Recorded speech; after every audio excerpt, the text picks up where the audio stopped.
Valletta.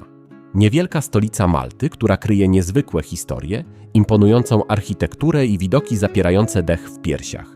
W tym filmie zabiorę Was na spacer po wąskich uliczkach tego miasta, odkryję jego największe atrakcje i pokażę miejsca, które sprawiają, że Valletta zachwyca każdego odwiedzającego.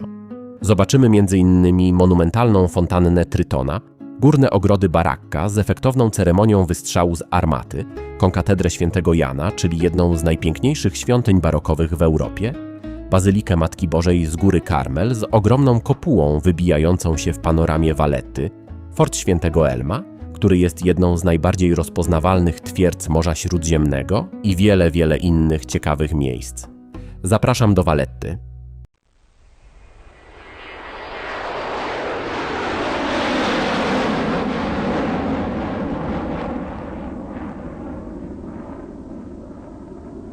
Malta, czyli państwo mniejsze od Krakowa, które można przejechać samochodem z jednego końca na drugi w niecałą godzinę. A mimo to każdego roku odwiedzają je miliony turystów z całego świata. Choć powierzchnia całego kraju wynosi zaledwie 316 km², kryje on niezwykłą liczbę zabytków, fortyfikacji i tajemniczych miejsc. W samym sercu wyspy znajduje się Valletta. Stolica tak wyjątkowa, że niemal całe miasto zostało wpisane na listę Światowego Dziedzictwa UNESCO. Sama Valletta jest jedną z najmniejszych stolic Europy. Niektórzy żartują, że Malta powoli staje się polską kolonią. Gdziekolwiek się nie obejrzymy, na lotnisku, w restauracjach, kawiarniach, na wielu ulicach, wszędzie słychać język polski. W pierwszych 4 miesiącach 2026 roku Polska była drugim najważniejszym rynkiem turystycznym dla Malty po Wielkiej Brytanii. Skąd ten fenomen? Warto obejrzeć film do końca i poczuć atmosferę tego miejsca, aby odpowiedzieć sobie na to pytanie.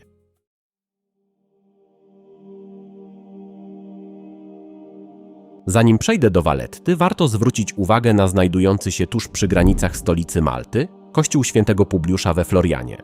To jedna z największych świątyń Malty, która ma aż 10 bocznych ołtarzy, kilka naw, transepty i osobne oratorium.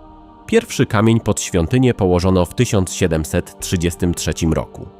Choć kościół stoi na Malcie, jego monumentalna fasada była częściowo wzorowana na londyńskiej katedrze Świętego Pawła.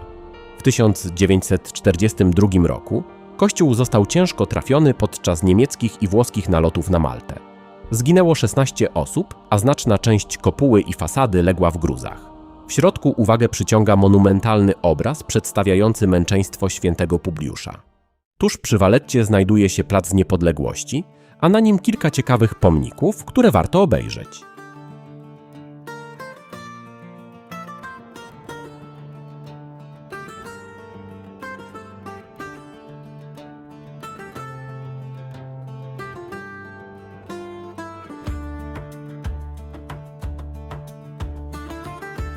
Gdy po raz pierwszy wchodzi się do Valletty od strony Bramy Miejskiej, wzrok niemal natychmiast przyciąga monumentalna fontanna Trytona. Trzej potężni Trytoni, mityczni synowie boga mórz Posejdona, unoszą ogromną misę, jakby właśnie wynurzali się z głębin Morza Śródziemnego. Rzeźby zaprojektowano tak, aby twarze wszystkich trzech Trytonów były widoczne dla osób zbliżających się do Bramy Miejskiej. To zamierzony efekt powitania odwiedzających. Fontanna powstała w 1959 roku i w czasach powojennej odbudowy miała być nowoczesnym symbolem odradzającej się Malty. Szczególne wrażenie robi wieczorem. Efektownie podświetlona, wygląda wprost bajkowo.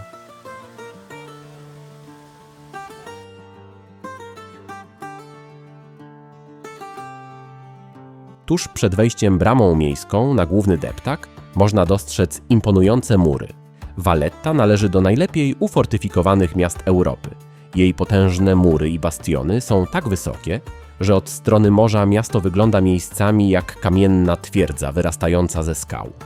Powodem było zagrożenie ze strony Imperium Osmańskiego. Bastiony mają miejscami ponad 40 metrów wysokości i otaczają całe miasto. Są połączone kurtynami murów i dodatkowymi liniami obrony.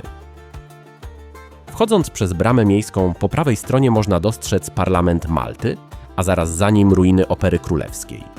Otwarty w 1886 roku teatr był jedną z najpiękniejszych budowli na Malcie, jednak po niemieckim bombardowaniu podczas II wojny światowej zawaliło się wnętrze. Przez dziesięciolecia ruiny stały opuszczone, aż podjęto nietypową decyzję nie odbudowywać ich. Dziś funkcjonują jako teatr pod gołym niebem. To jedno z nielicznych miejsc w Europie, gdzie wojenne zniszczenia nie zostały ukryte, lecz zamienione w część żywej kultury miasta.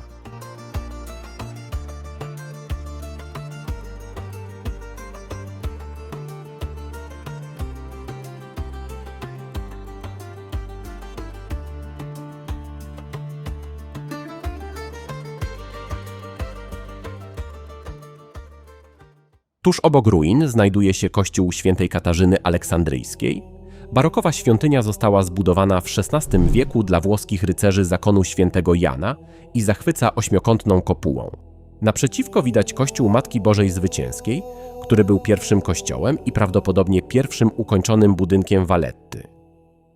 Obok kościołów ulokowany jest zajazd kastylijski. Pierwszy budynek powstał w XVI wieku. Często jest uznawany za najwspanialszy spośród wszystkich dawnych zajazdów rycerskich Valetty.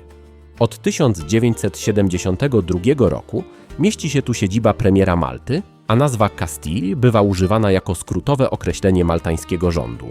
Budynek góruje nad miastem i dawniej miał widok na znaczną część wyspy.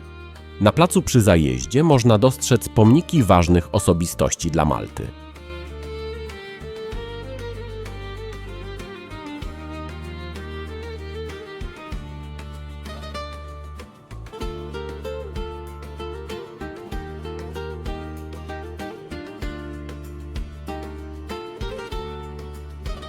Górne ogrody Barracca to jedna z głównych i bardziej obleganych atrakcji Valetty. Położone na szczycie bastionu świętego Piotra i Pawła, około 50 metrów nad wodami Wielkiego Portu. Ogrody wyglądają jak naturalny balkon zawieszony nad zatoką. Spoglądając przez kamienne arkady można obserwować promy przecinające błękitną taflę, dawne fortyfikacje oraz słynne 3 miasta po drugiej stronie portu. Historia ogrodów sięga 1661 roku. Powstały jako prywatne miejsce wypoczynku dla włoskich rycerzy zakonu świętego Jana. Dopiero po zakończeniu francuskiej okupacji Malty w 1800 roku ogrody udostępniono mieszkańcom i podróżnym. Naprzeciwko górnych ogrodów Barracca rozciąga się The Saluting Battery, czyli bateria powitalna. Jest to podłużny taras, na którym stał rząd armat. Stąd od XVI wieku wystrzeliwano salwę honorową z okazji najważniejszych świąt, a także przy wpływaniu do portu statków oraz podczas wizyt znamienitych gości. Codziennie o godzinie 12 oraz 16 odbywa się ceremonia wystrzału, którą można obejrzeć za darmo z tarasów górnych ogrodów Barracca. Przed wystrzałem obsługa w historycznych strojach przygotowuje armatę, a następnie oddaje ceremonialny strzał ślepym ładunkiem nad Wielkim Portem. Tradycja wywodzi się z czasów, gdy takim sygnałem synchronizowano okrętowe chronometry i informowano statki w porcie o czasie. Zapraszam do obejrzenia krótkiego fragmentu z ceremonii wystrzału.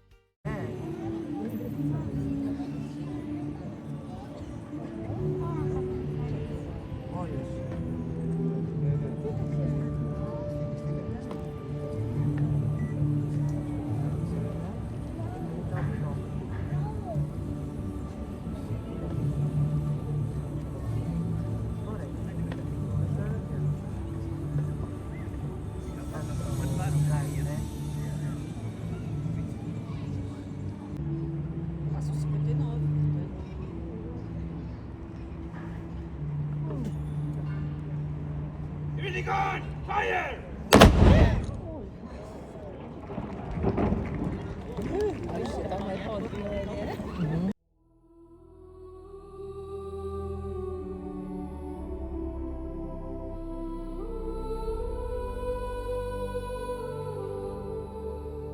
W centrum Valetty wznosi się konkatedra świętego Jana.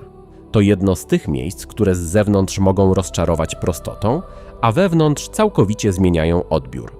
To świątynia zakonu Joannitów, wzniesiona w XVI wieku po wielkim oblężeniu Malty. Pełniła funkcję kościoła konwentualnego rycerzy, a dziś uchodzi za jedno z najważniejszych dzieł baroku w Europie. Fasada konkatedry jest celowo skromna i militarna, przypomina raczej element fortyfikacji niż ozdobny kościół. To świadome podejście Joannitów, którzy po oblężeniu Malty chcieli podkreślić dyscyplinę i siłę, a nie przepych. Po wejściu do środka zmienia się wszystko.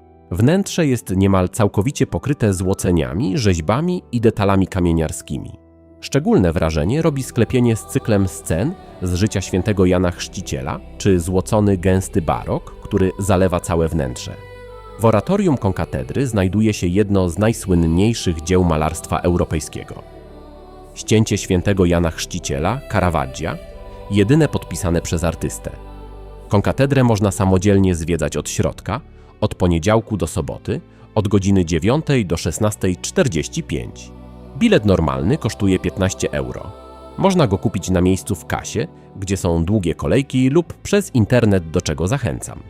Konkatedra robi oszałamiające wrażenie, ale jest oblegana przez turystów. Link do biletów umieszczam w opisie do tego filmu.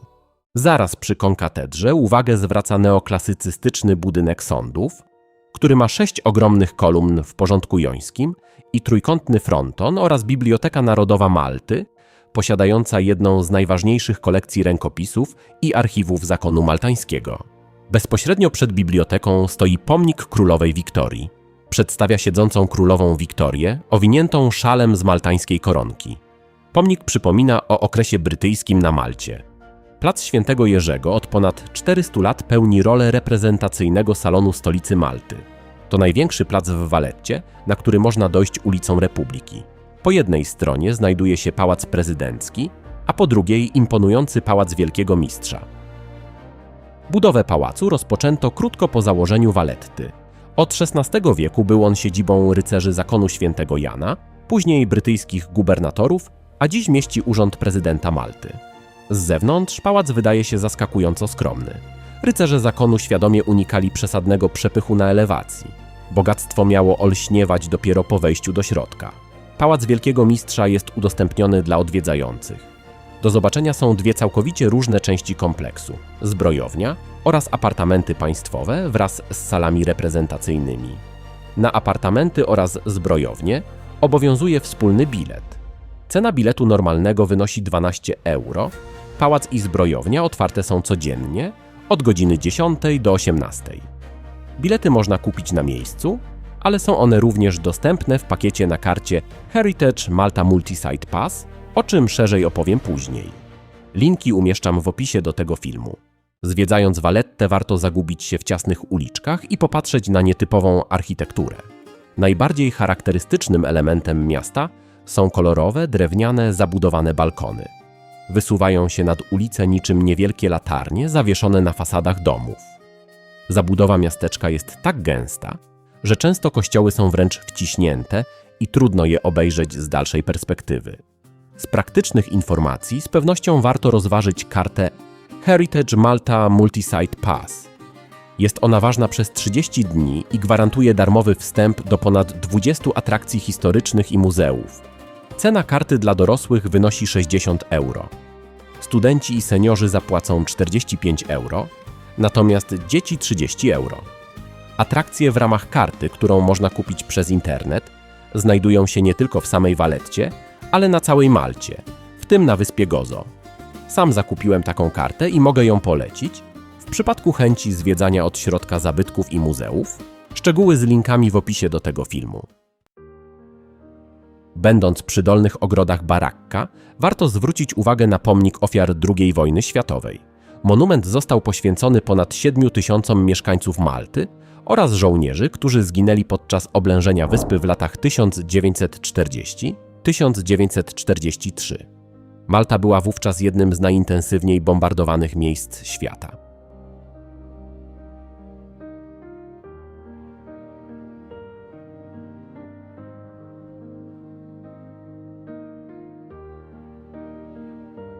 Dolne ogrody Baracca są jednym z najbardziej nastrojowych miejsc na Malcie.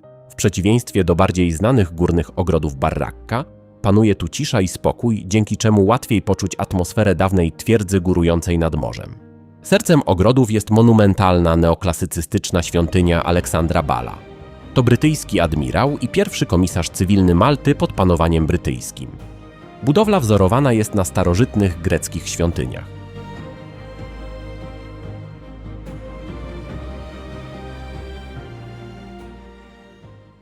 Pośród złocistych murów Valetty wyrasta smukła iglica prokatedry świętego Pawła, budowli, która bardziej niż jakikolwiek inny kościół przypomina o brytyjskim rozdziale historii Malty.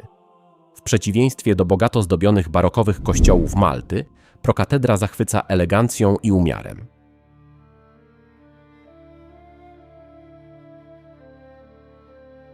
Jeśli będziesz spacerować ulicami Valletty, prędzej czy później spojrzysz w górę i zobaczysz ogromną, owalną kopułę dominującą nad kamienną panoramą miasta.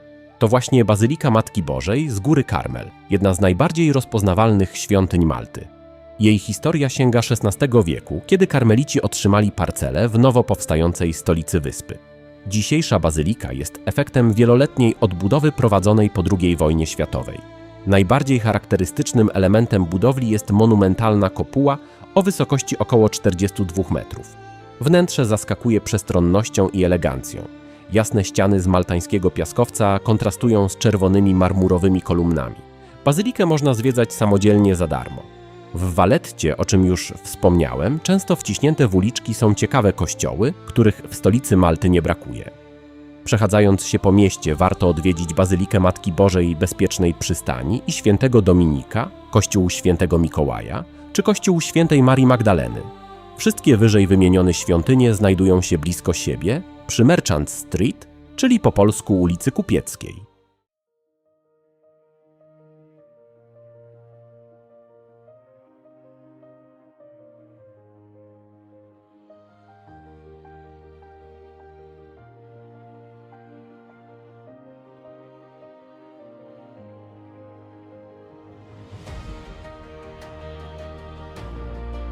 Na samym krańcu półwyspu, na którym wznosi się Valletta, stoi jedna z najbardziej rozpoznawalnych twierdz Morza Śródziemnego, Fort Świętego Elma. Największą sławę przyniosło mu wielkie oblężenie Malty w 1565 roku. Niewielki garnizon rycerzy zakonu Świętego Jana i żołnierzy przez ponad miesiąc odpierał ataki znacznie liczniejszych wojsk osmańskich. Fort został ostatecznie zdobyty, lecz jego uporczywa obrona wyczerpała siły najeźdźców i dała obrońcom Malty bezcenny czas. Po zakończeniu oblężenia twierdza została odbudowana i znacznie rozbudowana. Nowy fort został włączony do systemu umocnień powstającej Valletty. Przez kolejne stulecia fort Świętego Elma pełnił funkcje wojskowe pod rządami Joannitów, Francuzów i Brytyjczyków. Podczas II wojny światowej ponownie znalazł się na pierwszej linii wydarzeń, gdy Malta była jednym z najważniejszych punktów strategicznych aliantów na Morzu Śródziemnym. Fort ucierpiał podczas bombardowań, ale pozostał symbolem odporności wyspy. Dziś w murach fortu mieści się Narodowe Muzeum Wojny. Wstęp do muzeum i na fort jest płatny. Z powodu zamknięcia części wystaw bilet normalny został obniżony i obecnie kosztuje 8 euro. Seniorzy zapłacą 6 euro, natomiast dzieci 5,5 euro.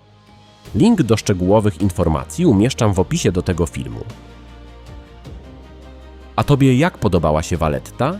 Daj znać w komentarzu i zostaw subskrypcję oraz łapkę w górę.